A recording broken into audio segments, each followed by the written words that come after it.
Hello and welcome to 3 Minute Gaming. I'm Nathan, and today I got a bunch of reviews for you in this Backlog Blitz. Yep, we are back with more Survivors games. Why not? They're still clogging up my Steam Discovery queue, and I'm still buying them because they're all usually under $5. So what fresh batch of Survivor game nonsense do I have for you today? Well, let's just cut to the chase and find out. Here are 10 more random Survivors games I found on Steam Discovery queue, fresh off the grill and ready to be served. Nomad Survival is a Vampire Survivors game with options. So many options. Just a hilarious amount of upgrades and modifiers to tickle your pickle. The game has 4 stages, with the 4th one being hilariously unbalanced, matched with a bunch of different characters. Each character has a unique ability that no other character will have, but aside from that, you have free reign to get as many weapons and passives as you want. Seriously, there's achievements for getting every single weapon or passive in a single run. It's completely nuts. Chests will augment your various attacks by making them even beefier, but the real fun is the subclasses. See, each character can be assigned a subclass before each run, and these are some wacky-ass modifications, like you deal double damage, but the damage is dealt over time instead of instantly, or you get only one level up option, but the chests are much better, and so on. Basically, Nomad Survival gives you just a bunch of crazy modifiers and tells you to go nuts, which works for me. The bottom line is that Nomad Survival is probably one of the best VS clones in terms of being content-rich, and one of the few I actually worked towards getting all the achievements on, which should be enough to say that I liked it. It does take a little bit for you to kind of get into it, because starting off, you don't have a ton of options, and it is pretty hard, but once you get past that hump and into its loop, it is incredibly addicting, and there's just so much stuff to experiment with. It's pretty great. Project Lazarus answers the question, what if Survivors game,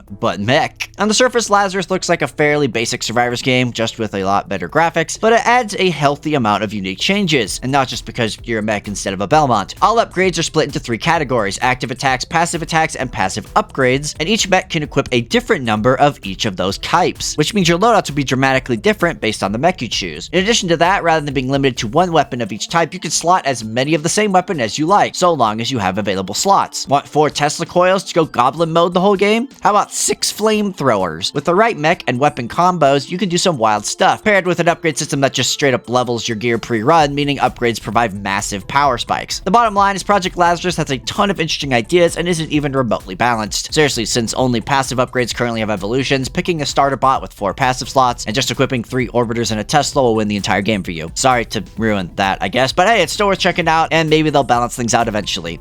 Maybe. Rift Loopers is a pretty bog-standard survival dual-stick shooty game thing, but with 2 notable inclusions: unique class types and online co-op. That co-op is probably the biggest draw here, as playing with 2 people online is really quite fun and helps alleviate the game's fairly difficult challenge. Classes are also interesting, as each has both a unique power and a variety of starting weapons to choose from and unlock. The problem is the game is kind of absurdly hard in single player, and like the Lazarus game, this one is really unbalanced, in that some classes dramatically outshine others, and the difficulty scales quite poorly. Also, nobody's playing this game online in public servers. So the bottom line is that Rift Loopers is passable. It's another game where if you can get a friend to play it with you, it's a lot more fun, but that's most games, honestly. I mean, me and a friend just played through RE6, and that game's friggin' terrible, but we had a fantastic time because we were laughing at it. Wait, this isn't a review of RE6, right? Alright, we're talking about Rift Loopers. Okay, yeah, well, maybe after some improvements it'll be better, but for now, I'm still waiting for that absolutely killer co-op VS clone because this isn't it. Robot Resistors asks, what if VS, but Wally? And not Project Lazarus again, this is a different robot. This game is a bog-standard VS game with some minor tweaks. First, upgrades sometimes have the epic versions of their power-ups, meaning for the same upgrade point, you get a better version of that passive, which is a neat idea, but does end up leaning a little too heavily into RNG for my tastes. Second, you can sometimes power up a fully maxed out weapon for some temporary big chunky damage. And lastly, they're robots, I guess. Each robot is different in some unique ways, and that's honestly all I have to say about this one. So the bottom line is that Robot Resistors is way too basic for me to recommend. While it's certainly not a bad clone, it doesn't bring anything interesting to the table aside from mechanical main characters, and its persistent upgrades take way more currency than they should, making progression really sluggish. I would pass on this one. Rogue Genesis asks, what if Survivors but roguelike?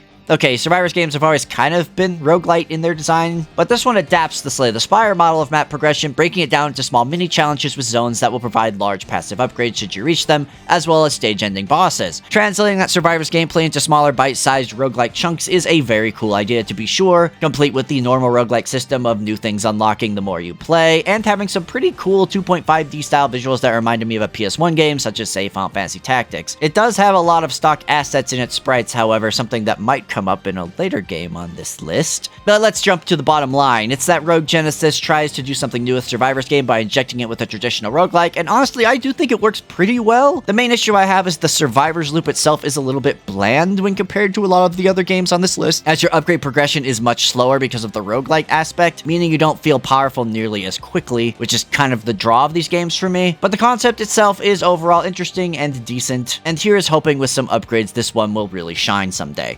Seraph's Last Stand is a Defender-esque Survivors game where you play as a wizard with the sole intent to break both the game and your GPU. Unlike others on this list, Seraph is more akin to that old Atari game Defender, as mentioned, where you move back and forth on the bottom of the screen shooting down enemies or their projectiles while trying to not get shot yourself. After each wave, you get an upgrade that increases the number of particles and decreases visibility, with the game fully aware of how unbalanced it is, and your primary goal to absolutely break it in every way possible. The bottom line is that Seraph's Last Stand is only $1, which I mentioned very often in my full review. For $1, you can get a ton of fun out of it if this looks like your kind of game. It is designed to be broken and has ridiculous synergies and combos, so if that sounds appealing to you while also playing Defenders as a wizard, again, it's $1, go pick it up. Soulstone Survivors is probably the best game on this list, at least in terms of being my personal favorite. I have done a full review on that, so maybe check that one out for more details, but basically it combines the Survivors concept with a more active style of gameplay. The main difference is that enemies project their attacks and you have a generous dodge, meaning you'll be doing more kiting and dodging than just walking around. It also has some absolutely insane nuts synergies across its absolutely insane number of weapons, allowing you to buff all weapons of the same type simultaneously for maximum carnage. Not to mention the number of buffs and debuffs this game has is ludicrous. The bottom line is that Soulstone Survivors is the most expensive game on the list, but as mentioned, it is probably my favorite and definitely the most polished. Unlike a lot of these games, this one genuinely feels like an evolution of the Vampire Survivors formula without just trying to rip it off. And its great graphics and absolutely fantastic gameplay make it stand out. Spellbook Demonslayers is a game noted for using the same art assets for enemies as Rogue Genesis, which I will admit I got a chuckle out when I saw it. I guess they both bought it from the same pixel art pack or something, but regardless, despite it being an asset flip, Spellbook is actually a ton of fun. It leans heavily into the strong build-your-own synergies across its 5 weapons and unlimited, yes, unlimited passes, with there being just an insane number of synergies you could discover on your own. For example, I made a janky build about generating high regen because one weapon gets extremely buffed the higher your regen, and another generates regen on hit. In another run, I went all in on explosions, a very specific damage type that gets buffed by very specific passives. All of these passives evolve at level 4, but you can do permanent upgrades to overclock them, adding to the variation. The game's other really cool mechanic is it spawns shrines on the map that if you kill enemies while standing in their radius, they will give you massive buffs that stack. The bottom line is that Spellbook Demonslayers is the little game that could for me. And it's not just because when I was playing the prologue, I actually had conversations with the dev about actively rebalancing stuff, and they are very receptive. It's because this game taps into that thing that I love about Vampire Survivors, which is creating absolutely insane synergies and feel like you have a lot of control over your build. While this one isn't a lot to look at, it understands what makes these kinds of games addicting, and is probably the closest thing to a hidden gem on this list. Spirit Hunter's Infinite Horde was one of the first VS clones that made it on Steam, and the first clone I ever bought, and I did a full review on it back in the day when it was not very good. What about now? Has it improved? Kind of? Well, first off, it has a skill tree instead of just jumping points into stuff, which is a neat idea and now doesn't cost 1,000,000 points to level up, which is nice. Second, the game has no passives to get during gameplay, as you get them mostly during the skill tree, except for pets. So instead, most of your upgrades will be small boosts to your 4 chosen weapons. Chests really only offer persistent or run specific currencies, no real upgrades, and require you to stand next to them for a bit to unlock, which is an interesting mechanic. The game has a large number of stages and difficulty modes for those stages, as well as a host of characters that are not even remotely balanced to each other, which is kind of funny, kind of not. So yeah, the bottom line is I didn't think I'd ever talk about this game again, and honestly didn't really want to, but here we are. Spirit Hunters is still okay, and that's about it. Thoroughly, completely passable, and it doesn't seem to strive for much more than that. It has improved significantly since my review, and honestly, you'll probably get several decent hours out of it, should it look like your jam, but with so many other VS clones now that do much more interesting things, this is still a difficult game for me to recommend.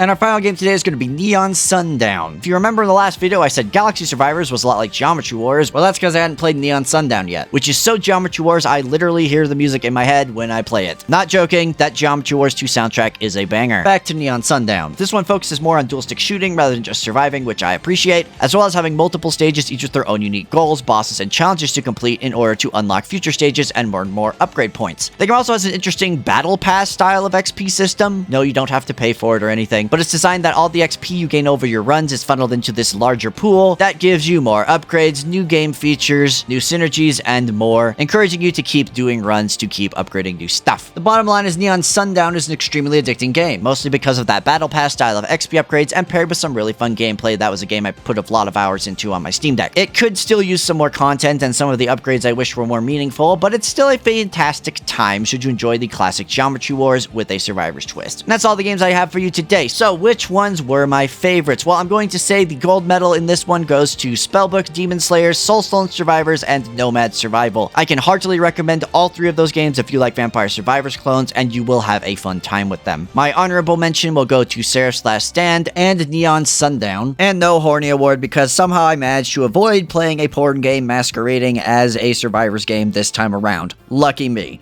And that's all I got for you today for this Backlog Blitz. Will there be more Survivors games reviewed? Yeah, probably, if this script I'm looking at right now has anything to say about it. But I want to know if you played any of these games and if you liked them and which Survivors games you particularly are enjoying. So please let me know in the comments and go out there and enjoy some of these games.